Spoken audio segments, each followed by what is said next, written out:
ನೋಡಿದ ನಾವಂದ ಆಕೆ ಅಂದ್ರೆ ಹೆಣ್ಮಗಳ ತಾಯಿ ಭಕ್ತಿ ಬಂದಿ ಮಾ ಪತಿವ್ರತ ಇದ್ರು ಮಹಾತ್ಮರ ನನ್ನ ಅಪರಾಧ ಕ್ಷಮ ಮಾಡ್ರಿ. ಯಾಕೆ ಪತಿವ್ರತ ಹೆಣ್ಣಿಗೆ ಪತಿ ಸೇವೆ ಮಾಡೋದೇ ಒಂದು ನಿತ್ಯ ಧರ್ಮ. ಪತಿ ಸೇವೆ ಒಳಗೆ ನಾನು ತೊಡಗಿದ್ವಿ ಮಹಾತ್ಮರ. ನೀವು 3 ಸಲ ಕರೆ ಪತಿ ಸೇವೆ ಇನ್ನ ಮುಗಿಲಿಕ್ಕಿಲ್ಲ. ದಯವಿಟ್ಟು ನನ್ನ ಅಪರಾಧ ಕ್ಷಮ ಮಾಡ್ರಿ ಮಹಾತ್ಮರ. ಈ ಪ್ರಸಾದವನ್ನು ತಗೊಳ್ರಿ ಊಟ ಮಾಡ್ರಿ ಅಪ್ಪ ಅಂದ್ರು. ಇನ್ನೊಂದು ಮನುಷ್ಯನ ನೋಡೋದಿದ್ದಾವ. 1 ಸಲ ಹೇಳಿದ್ರು, 2 ಸಲ ಹೇಳಿದ್ರು, 3 ಸಲ ಮಹಾತ್ಮರು ತಗೊಳ್ಳಿ ನಾನು ಅಪರಾಧಾಗಿದೆ ಕ್ಷಮ ಮಾಡ್ರಿ ಅಂದ್ರು. ಎಲ್ಲೋ ನೋಡ್ತಿದ್ದಾವ ತಗೋಲ್ಲ. ಯಾಕೆ ನೋಡಿ ಸುಟ್ಟು ಬುದ್ಧಿ ಮಾಡೋದಿದ್ದಾವ.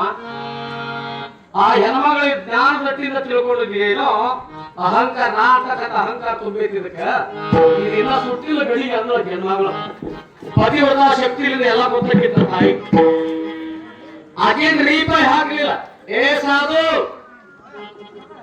ಕಣ್ಣ ಕಿಸದ ನೋಡಿದ್ರೆ ಸುಟ್ಟ ಬೂದಾಗಿ ಬೆಳಕ ಅಡಿಯಾಗಿನ ಕಾಗಲ್ಲ. ನಾನು ಮಹಾಪತಿವ್ರತ ಸೇವೆ ಇದ್ದೇನೆ. ಪತಿ ಸೇವೆ ಮಾಡ್ತಕ್ಕಂಥ ಪತಿವ್ರತ ನಾನು. ಯಾಕೆ ಮನ್ಯಾಗ ಆರಾಮದಿಲ್ಲ ನೀನು ಬಂದ್ರು. ಅರಣ್ಯ 25 ಮೈಲಿ ದೂರ ಇತ್ತು ಅರಣ್ಯ. ಅಲ್ಲಿ ಕಾಯಿ ಸುಟ್ಟು ಬೂದಾಗಿ ಇಲ್ಲಿ ಹೆಂಗ್ ಗೊತ್ತಾ ಅದಕ್ಕೆ ಎಂದವ. ಯಾಕ ಪತಿವ್ರತ ಶಕ್ತಿಯಿಂದ ಎಲ್ಲ ಗೊತ್ತಾಗಿತ್ತು ತಾಯಿಗೆ. ಇವ್ರ ಮೈಯ ನೇರ ಹೇಳಿತ್ತು. ಯವ್ವ 25 ಮೈಲಿ ದೂರ ಅರಣ್ಯ ಆ ಕಾಡಿನೊಳಗೆ ಕಾಡಿ ಸುಟ್ಟು ಬೂದಾಗ ನಿನಗೆ ಹೆಂಗ್ ಗೊತ್ತಾ ತಾಯಿ.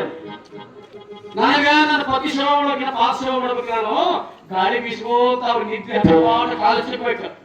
ಸೇವಾ ತಿನ್ನ ನನ್ನ ಅರ್ಕಲೆ ಆಗೈತಿ. ಈ ಮಾತ ಪ್ಯಾಡ್ಯಾಗಪ್ಪ ಮಾಂಸ ಮಾರು ಕಸಾಯ ಇದಾನ. ಆ ಕಸಾಯ ಕೇಳೋಗ ಅಲ್ಲೇ ಅದ ನನ್ನ ಸೌಂಡ್